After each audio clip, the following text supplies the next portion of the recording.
I'm not cool. You're cool. No, you're cool. Man, I'm not. Anyway, welcome to chess, ladies and gentlemen. Appreciate you guys stopping by very much. Follow my people in the Philippines as always. Magandang umaga. Maayong buntag. Nine-bag na bigat. Masantos yakabwasan. And mayad na agahan. Hey, I got him. Cool. Yeah. I was kind of studying him a bit before I turn the video on. Kamusta na?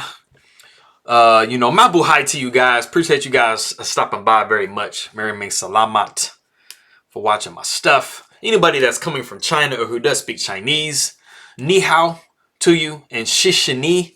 Appreciate you guys very much for stopping by and taking a look at my stuff. What I have here for you guys today is the game Shilong versus Roderick Nava. And it's taken from the 2013 Asian Continental chess tournament. So it's kind of a throwback, but it's a good one. I was able to find pictures for both of them, so I think that'd be a little bit better for the thumbnail. Anyway, if you guys are ready to go, let's take a look and see what we have for the game. All right, so we got D4. Knight comes to F6, so we have the Indian. And interestingly enough, it does stay as an Indian. So we got C4, C6, and this is what is called the Indian game Slav. So it kind of, resemble, it keeps its Indian kind of roots. I mean, if we were to see a D5 come at some point, let's say like you had like a knight to C3, then you had knight to, you had D5 or something like that, then we would be like in just a true Slav. But we hold off on that. We got bishop coming to F4. So kind of a little bit of a London situation kind of mixed in there. We got G6, knight comes to C3, bishop comes to G7. We got knight to F3, castles by black, H3 by white. Whenever this pawn moves at some point, we're not trying to worry about any of the, the bishop G4s or knight G4 situations coming. We got D6, E3 comes, we have A6, bishop comes to E2. We got B5. So as you guys can see, we kind of have a mix between kind of like a queen's, gambit type situation and like a modern or like a king's Indian type situation. Definitely hyper modern on the black side.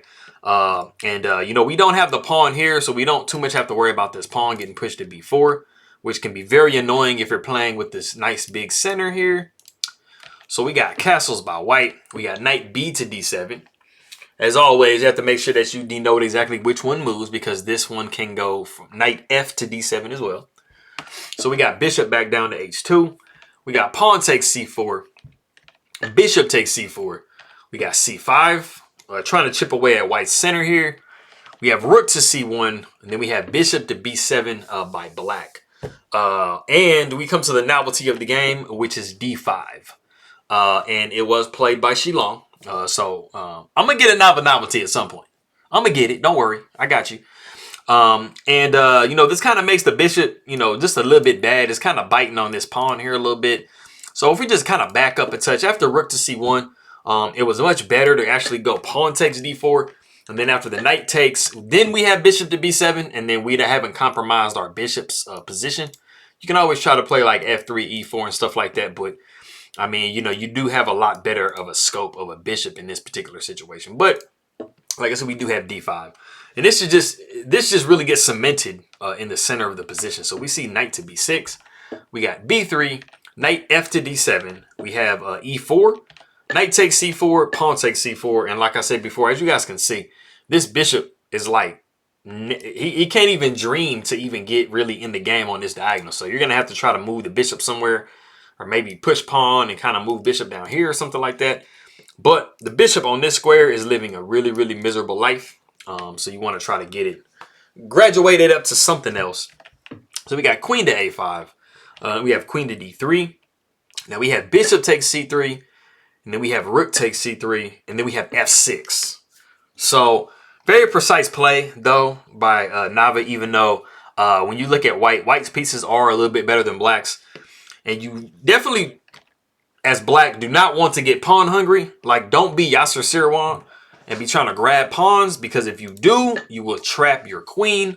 After rook to A3, queen coming to B2, rook to B1. No, you're not trapping your queen. My bad. You are losing a bishop. Because the queen is going to have to back up at least to here. And then you're just going to be snapping the bishop off. and you don't have to worry about your bishop being bad anymore. I mean, I guess that's one way to look at it. Look at it half full, everybody. So we saw f6. We got rook to a3, queen coming back to c7. We got knight to d2. We have bishop to c8. Trying to see if we maybe can't get some life in the bishop on this diagonal, which is a little bit better than that the a8 to h1 diagonal it was on. So we see f4. White is saying, I don't want you to have anything. Like, don't breathe at all. It's taking this pawn. It's taking this square away from the knight. And as I'm always saying, guys, whenever you're playing against an opponent that has knights, you wanted to try to like restrict that knight as much as possible. So this is a really, really, you know, positional move f4 here. So the rook comes to b8. We got knight to b3. The rook was trying to take over an open file, and the knight said no. No. So we got that plugged up. So the rook comes to b4. We got knight to a5. Knight comes to b8. We got bishop to g3. Bishop comes to d7. We have bishop down to e1, attacking this nicely placed rook here. We got rook to a4. Bishop comes to d2.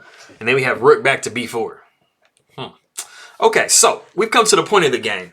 If you do want to go ahead and stop the video and see what white plays in this position, go ahead and do so real quick. Okay, cool. So if you said bishop to c3, you'd be absolutely correct. Now, it might look kind of funny because you're thinking, wait a minute. So I attack. So if we go back here, like I attacked this rook, he moved it away. I moved my bishop, and then he moved the rook back in the way. Like, can I just take the rook? Okay. The thing that you have to be thinking about in this particular situation is the fact that your knight is defended only by this rook. So the problem is, instead of going bishop to c3, if you were to capture immediately, which could, you know, might have been something that some of you guys were thinking, like, let me just get the material. The problem is now after pawn takes on a4 or b4, now you have a problem with your rook getting kicked away from the defense of this knight. So you're just losing a knight. So, I mean, you know, you probably end up having to move the rook here, and then you just be losing the piece. And that's not where you want to be. Like, you've built up a really, really beautiful position as white. You do not want to lose it that way. So when we look at what was actually played in the game and the progression of it, you'll get a method to the madness. So bishop came to c3.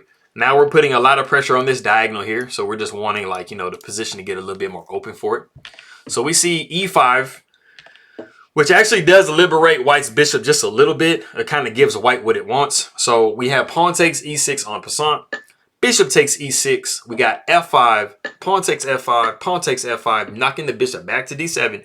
Then we see queen to d5 with check. And after king to h8, it is now that we capture on b4. Because once the pawn takes now, which is what happened in the game, when you move the rook away, you do not have to worry about this knight because now it is protected laterally. So think about when you're playing your games, like you might have an idea of something to do, but you just have to really try to work out the best way to go about doing it.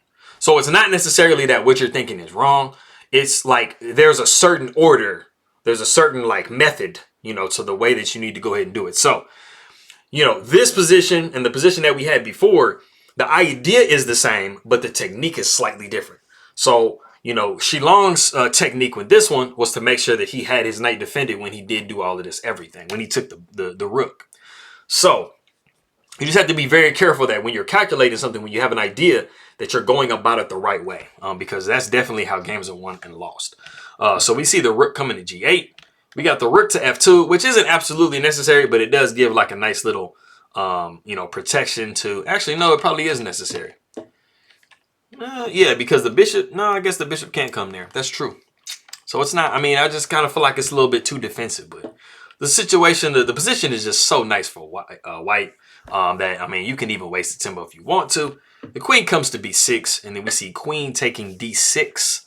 And this is actually the point in the game that Roderick Nava does resign. And it's basically because, I mean, you can always take this knight, but unfortunately you're going to be looking at checkmate coming up, because after the queen takes on f6, the rook comes down to g7, and then you're going to be having rook to g3. There's just no way to defend against checkmate here. If we were to try to like maybe back up the queen somewhere, Probably the most logical spot would be going to queen to d8 so that you can defend against the f6 square. But after rook f to d2, you are in like the pin of all pins. And so that's just not, it's not nice. you're gonna have to give up some material, you know, after like something like this. You know, you're gonna be getting a whole entire piece out of that situation. So that's not where you want to be. So, like I said, I mean, there just wasn't really anything left to do. You know, it was just completely thoroughly won by white. And so that was it was a close game. You know, it was pretty tough, I think. Yeah. But anyway, that is that game. Appreciate you guys coming by very much. Maraming salamat to you guys. And let me know in the comments what else you guys want to see. You know, I'll just keep doing Roderick Nava. They seem to be doing pretty good. So I'm going to see what I can grab. And I'll see you guys next time. All right, then.